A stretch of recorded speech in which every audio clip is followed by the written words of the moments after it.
ବନ୍ଧୁ ଏ ଭିଡ଼ିଓରେ ଜାଣି କେଉଁ ତିଥିରେ କ'ଣ ଖାଇଲେ କ'ଣ ହୁଏ ଏବଂ ଜନ୍ମ ଦିନ ଆମେ ପାଳନ କରୁଛେ।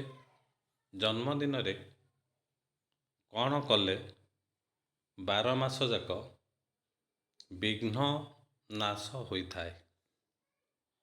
ସାଧାରଣତଃ ଜନ୍ମଦିନ ହେଲେ ସମସ୍ତେ କେକ୍ କାଟନ୍ତି, କ୍ଷୀରି ପୁରୀ କରନ୍ତି, ଅତିଥିମାନଙ୍କୁ ଖାଇବାକୁ ଦିଅନ୍ତି, ସାଙ୍ଗସାଥିମାନଙ୍କୁ ଖାଇବାକୁ ଦିଅନ୍ତି। କିନ୍ତୁ ଯାହାର ଜନ୍ମଦିନ ସେ ମୁଖ୍ୟ କାର୍ଯ୍ୟଟି କରିନଥାନ୍ତି। ଆମେ ଏ ଭିଡ଼ିଓରୁ ଜାଣିବା ଜନ୍ମଦିନରେ କ'ଣ କଲେ 12 ମାସର ବିଘ୍ନ ନାଶ ହୋଇଥାଏ ଏବଂ କେଉଁ ତିଥିରେ କ'ଣ ଖାଇଲେ ଆମର କ'ଣ ଫଳ ମିଳିଥାଏ ଏ ଭିଡ଼ିଓରେ ଜାଣିବା। ତେଣୁ ଭିଡ଼ିଓଟିକୁ ସମ୍ପୂର୍ଣ୍ଣ ଦେଖିବା ପାଇଁ ଅନୁରୋଧ। ପ୍ରତିପଦା ତିଥିରେ ପାଣି କଖାରୁ ଖାଇଲେ ଅର୍ଥହାନି ହୁଏ। ଯଦି ପ୍ରତିପଦା ତିଥିରେ ଆମେ କଖାରୁ ଖାଇବା, ଯେଉଁଟାକି ପାଣି କଖାରୁ କୁହାଯାଏ, ଅର୍ଥହାନି ହୁଏ, ଟଙ୍କା ପଇସା ଅଯଥାରେ ଖର୍ଚ୍ଚ ହୁଏ। ଦୁଇରେ ଦ୍ୱିତୀୟା ତିଥିରେ ଭେଜି ବାଇଗଣ ଖାଇଲେ ବୁଦ୍ଧିନାଶ ହୁଏ। ଭେଜି ବାଇଗଣ, ଯେଉଁ ବାଇଗଣଟା କଣ୍ଟା କଣ୍ଟା ଥିବ, ସେଟା ଦ୍ୱିତୀୟା ତିଥିରେ ଖାଇଲେ ବୁଦ୍ଧିନାଶ ହୁଏ। ତିନିରେ ତୃତୀୟା ତିଥିରେ ପୋଟଳ ଖାଇଲେ ଶତ୍ରୁ ବଢ଼ନ୍ତି।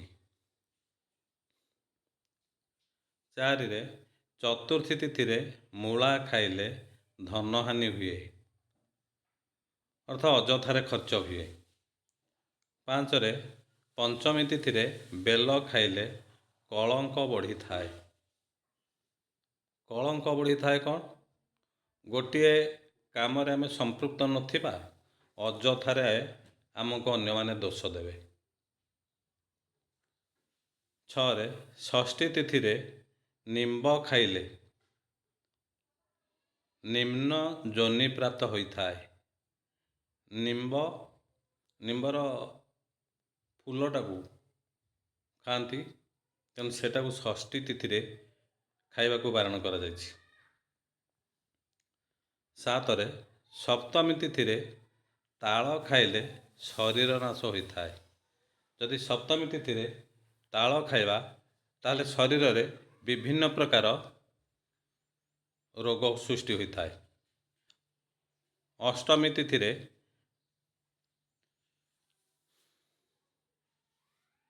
ନଡ଼ିଆ ଖାଇଲେ ବ୍ୟକ୍ତି ମୂର୍ଖ ହୋଇଥାଏ। ନରେ ନବମୀ ତିଥିରେ ଲାଉ ଖାଇଲେ ପାତକ ଲାଗିଥାଏ, ଅର୍ଥାତ୍ ମହାପାପ ହୋଇଥାଏ। ଦଶରେ ଦଶମୀ ତିଥିରେ କଳମ ଶାଗ ଖାଇଲେ ମହାପାପ ହୋଇଥାଏ। ଏଠି ନବମୀ ତିଥିରେ ଲାଉ ଖାଇଲେ ପାତକ ଲାଗିଥାଏ। ପାତକ ଅର୍ଥ ପାପ, ପାପ ଲାଗିଥାଏ। କିନ୍ତୁ ଦଶମୀ ତିଥିରେ କଳମ ଶାଗ ଖାଇଲେ ମହାପାପ ହୁଏ। 11ରେ ଏକାଦଶୀ ତିଥିରେ ଶିମ୍ବ ଖାଇଲେ ମହାପାପ ହୋଇଥାଏ।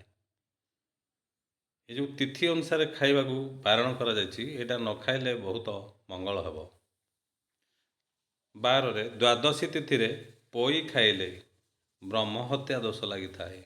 ବ୍ରହ୍ମହତ୍ୟା ଦୋଷ କେଉଁଟା? ବ୍ରାହ୍ମଣକୁ ହତ୍ୟା କରିବା ସହିତ ସମାନ।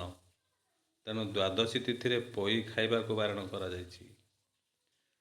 13ରେ ତ୍ରୟୋଦଶୀ ତିଥିରେ ବାଇଗଣ ଖାଇଲେ ସନ୍ତାନ ହାନି ହୋଇଥାଏ।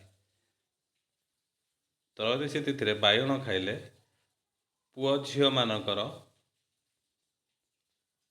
କଷ୍ଟ ହୋଇଥାଏ। 14ରେ ଚତୁର୍ଥୀ ତିଥିରେ ବିରି ଖାଇଲେ ବିଭିନ୍ନ ରୋଗ ବଢ଼ିଥାଏ। ଆମେ ତିଥି ଅନୁସାରେ ଖାଦ୍ୟ ଯଦି ବାରଣ କରିବା, ନ ଖାଇବା, ତାହେଲେ ମଙ୍ଗଳ ହେବ। ଚତୁର୍ଥୀ ତିଥିରେ ବିରି ଖାଇଲେ ବିଭିନ୍ନ ରୋଗ ହୋଇଥାଏ ବା ବିଭିନ୍ନ ରୋଗ ବଢ଼ିଥାଏ। 15 ଏକାଦଶୀ ତିଥି, ସଂକ୍ରାନ୍ତି, ଅମାବାସ୍ୟା ଓ ପୂର୍ଣ୍ଣିମାରେ ଆମିଷ ଖାଇଲେ ମହାପାପ ହୋଇଥାଏ। 16ରେ ଶ୍ରୀ ଗଣେଶ ଚତୁର୍ଥୀରେ ଖସା ଖାଇଲେ ବିଘ୍ନ ନାଶ ହୋଇଥାଏ, କଷ୍ଟ ଦୂର ହୋଇଥାଏ। 17ରେ ଜନ୍ମଦିନରେ ଖସା ତେଲ ଦେହରେ ଲଗାଇ ଗାଧୋଇ ଖସା ଲଡ଼ୁ ଖାଇଲେ 12 ମାସ ପର୍ଯ୍ୟନ୍ତ ବିଘ୍ନ ନାଶ ହୋଇଥାଏ। ଜନ୍ମଦିନରେ ଖସା ତେଲ ଲଗାଇବା, ଗାଧୋଇବା, ଗାଧୋଇ ସାରିଲା ପରେ ଖସା ଲଡ଼ୁ ଖାଇଲେ ସେଇ ଜନ୍ମଦିନ ଠାରୁ 12 ମାସ ପର୍ଯ୍ୟନ୍ତ ବିଘ୍ନ ନାଶ ହୋଇଥାଏ, ବିଭିନ୍ନ ପ୍ରକାର କଷ୍ଟ ଦୂର ହୋଇଥାଏ। ତେଣୁ ଭିଡ଼ିଓଟିକୁ ସମ୍ପୂର୍ଣ୍ଣ ଦେଖନ୍ତୁ, ଶୁଣନ୍ତୁ ଏବଂ ଏହାକୁ କାର୍ଯ୍ୟରେ ଲଗାଇଲେ ବହୁତ ମଙ୍ଗଳ ହେବ। ଏହାକୁ ଯଦି ଆମେ ଗୋଟିଏ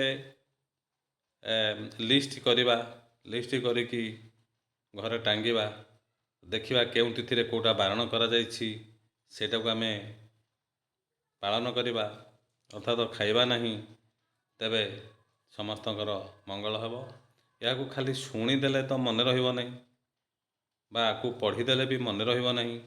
ତେଣୁ ଆକୁ ଯଦି ଆମେ ଗୋଟେ ଲିଷ୍ଟ କରିକି ଘର ପାଖରେ ଟାଙ୍ଗିବା ଏବଂ ସେଇଟା ଦେଖି ମନେ ପଡ଼ିଯିବ ଦେଖିବା ପାଇଁ, ଦେଖିଦେଲେ ଆମେ ସେଇଟା ଖାଇବା ପାଇଁ ଆମର ଇଚ୍ଛା ହେବ ନାହିଁ। ତେଣୁ ଭିଡ଼ିଓଟିକୁ ସମ୍ପୂର୍ଣ୍ଣ ଦେଖନ୍ତୁ, କାର୍ଯ୍ୟରେ ଲଗାନ୍ତୁ ଆଉ ଭିଡ଼ିଓଟିକୁ ଲାଇକ୍ କରିବେ, ସେୟାର କରିବେ, ସବସ୍କ୍ରାଇବ୍ କରିବା ପାଇଁ ଅନୁରୋଧ। ଏତିକିରେ ରହିଲି।